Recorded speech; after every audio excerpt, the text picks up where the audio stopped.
This kid's a wizard of schizo.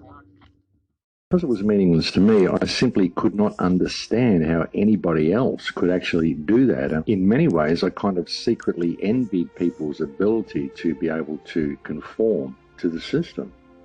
So I just generally felt like some sort of misfit, and so I generally beat myself up over it all the time.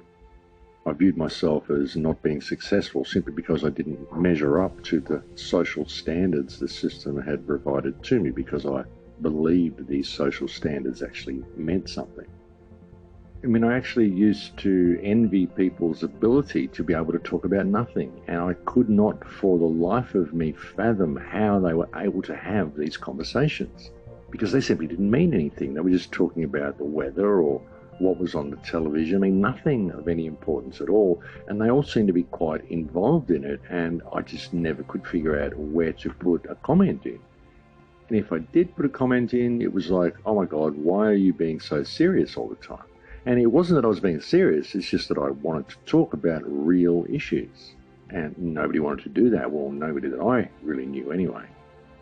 I mean, they were all very nice people and all of that sort of thing, but they had this incredibly magical ability, and an ability that I found quite enviable, to be able to talk about absolutely nothing with an incredible amount of interest and to be wonderfully entertained by it all.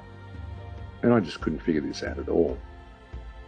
I mean, it was a kind of a weird situation. It was kind of, I was in one mind of feeling like a complete misfit, and on the other side, I felt that what I was doing was completely right. I thought that everybody else was crazy and that I was the one who was sane.